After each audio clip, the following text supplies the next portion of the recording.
My dear friends, this is Professor Dr. Satish Polshettiwa from MIT World Peace University School of Pharmacy, Pune, India. Today, I'm taking a very important topic that is pharmacological screening and bioassay of drugs. Let us begin with this topic. Before that, let me first appeal all my student and my colleagues. If you're not subscribed my channel, log, kindly like this particular and like my channels. Okay.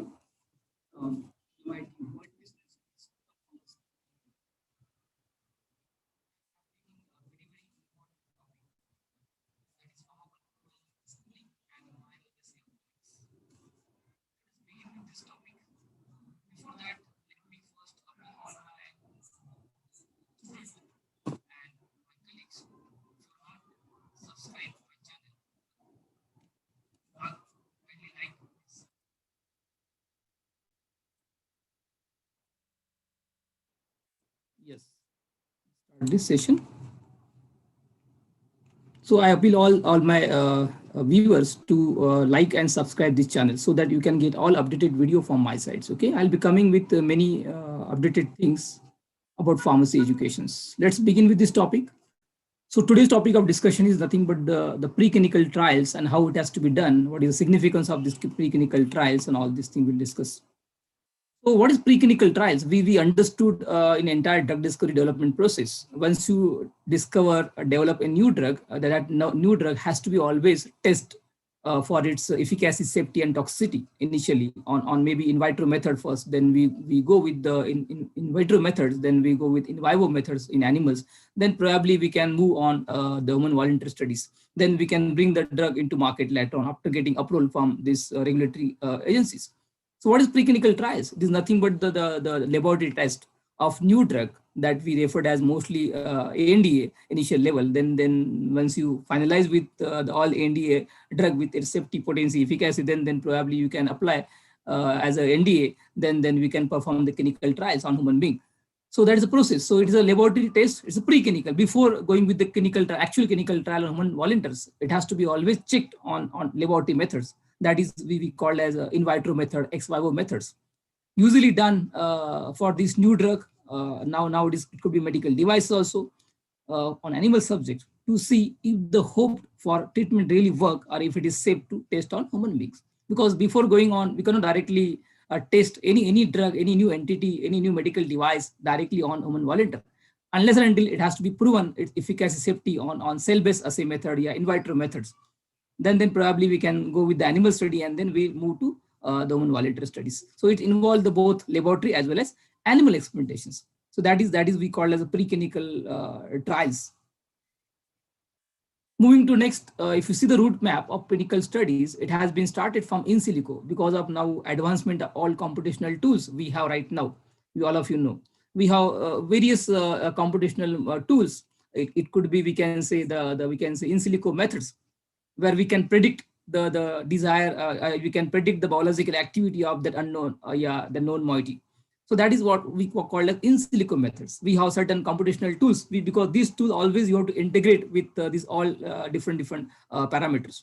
Then probably once you get that good predictions, then from that prediction we can certainly select the best method for your drugs. So after confirming your in vitro method, then we go with ex vivo methods by using cell-based assay methods.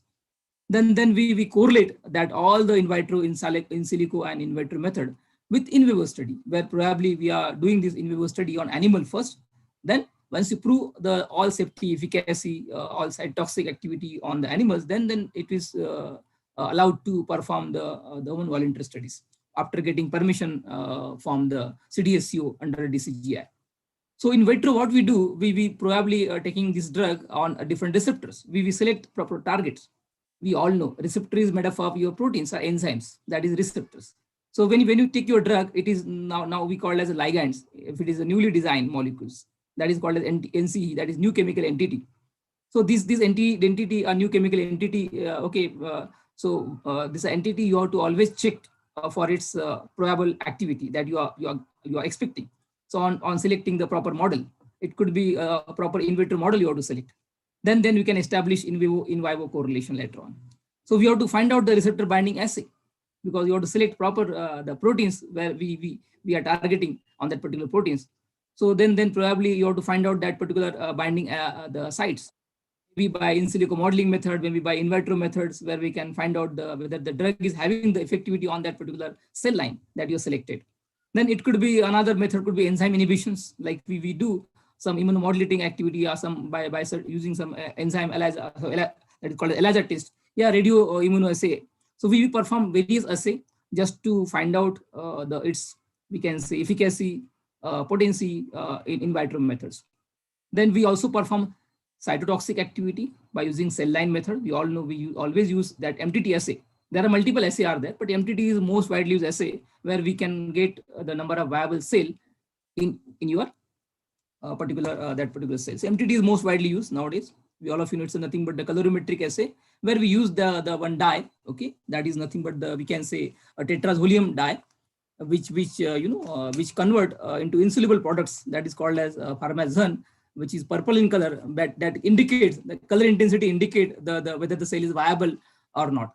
That is one kind of indication we can get it done through the plate reader, ELISA plate reader. Spectrophotometrically we can determine the optical density.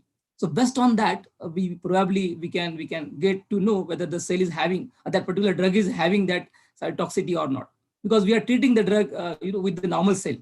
Okay, normal should not be affected with your drug. That is we call a cytotoxic activity. It has to be done with MTT assay. That is nothing but the dye.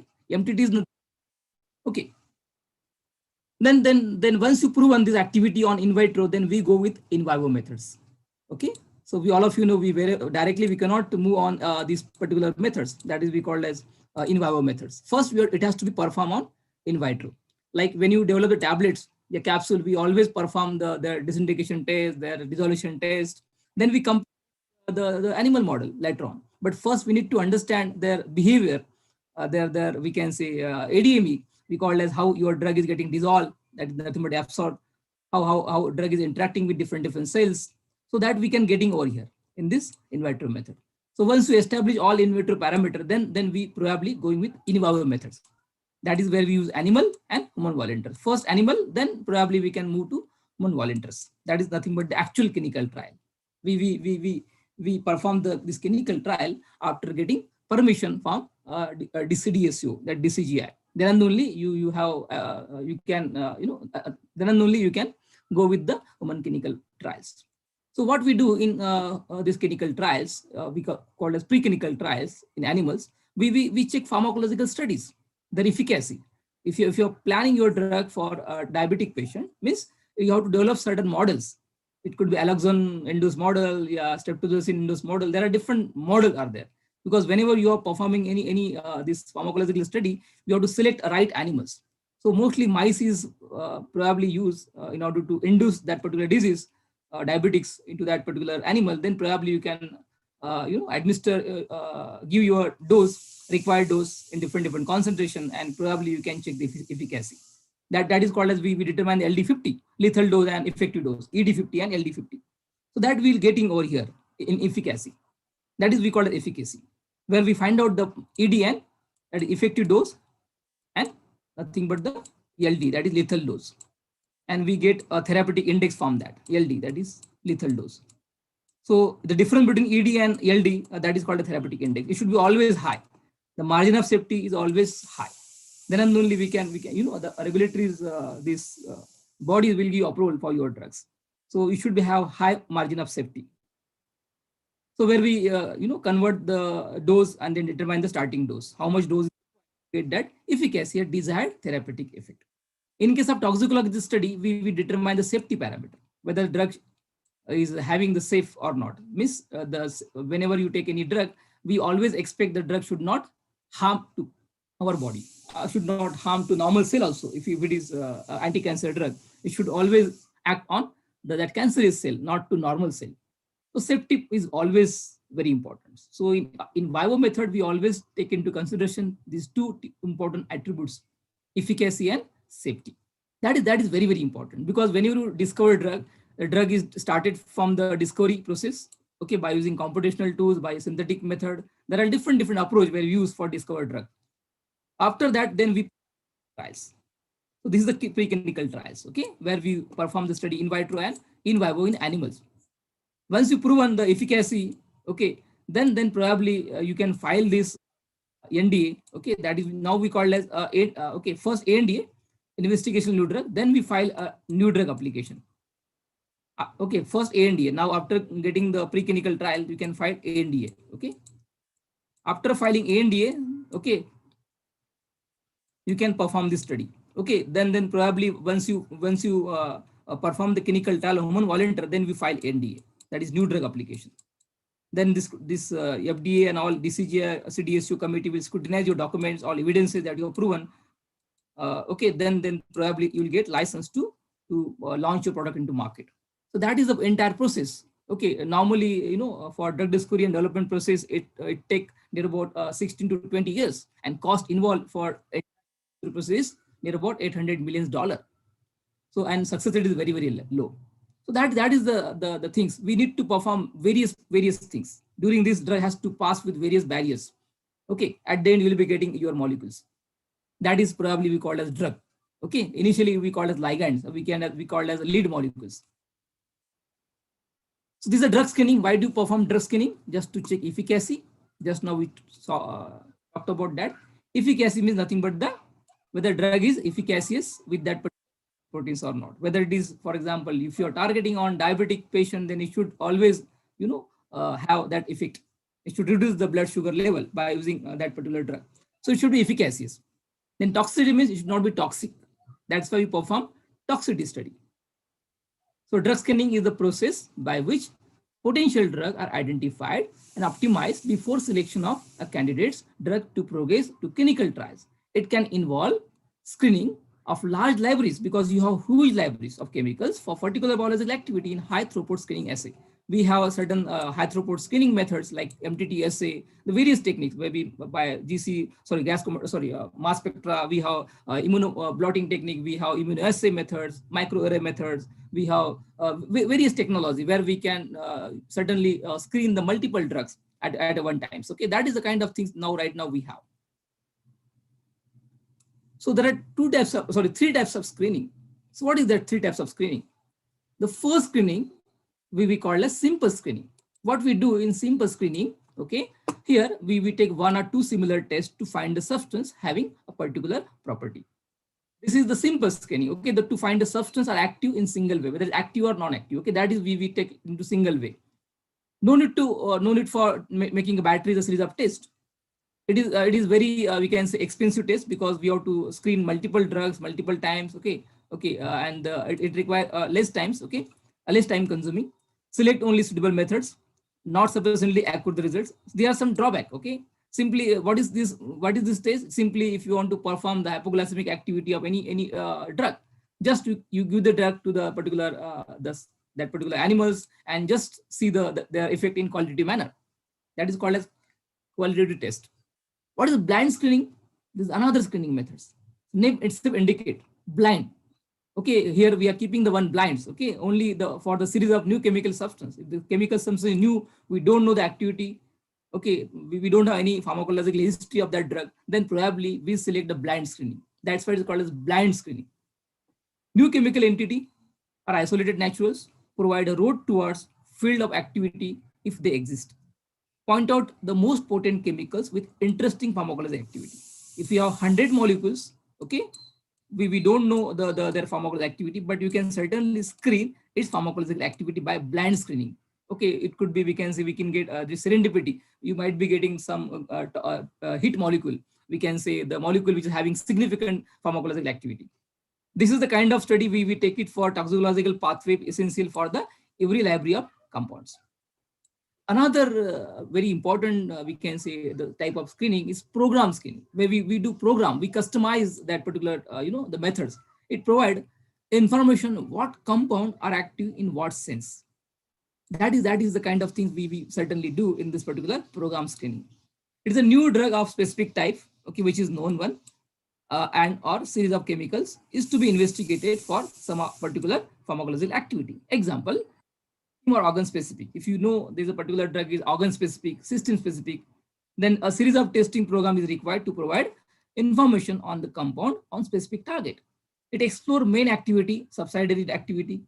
Potency can be compared with known compound, which lead to the investigator to proceed or to terminate. This is the kind of program we always do the programming. We do customize all this kind of activities, okay, for your drug molecules. There are three types. Just now we talked about that. Okay, so sometimes the doses make the poisons, like apple seed. If you take the apple seed, if you take the pears, potato, cigar, at normal level probably it will having the pharmacological activity. But if you take it in large quantity, probably same the apple that apple seed probably provide a toxic effect. Same, the apple contain this gadolinium. This is one of the components. This pears contain a formaldehyde, which is toxic. All of you know. But in this pears, it contain hardly minus 0.00 gram. Here 0.6 gram only. Very very low quantity, which is very, I think, which is the, we can say, a normal quantity where human being can consume, and it does not cause any kind of side effect. Because just because of chemical is present does not mean that it is harmful in the amount present. Because the amount is present very very low, so that need to be checked.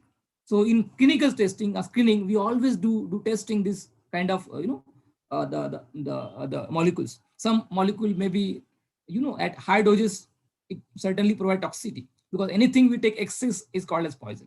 So like drug is also called as poison. If you take it in in unnecessarily, if you take this drug, then probably that drug may act as a poison. So this is the kind of thing we need to understood. We always do the screening in order to get a therapeutic dose. I hope you understood in this session about the screening methods and how we can get it done, and what is the rationale to do the screening methods. So thank you for watching this my this deliberations and all these things. Probably we will meet again with the next session. Thank you very much.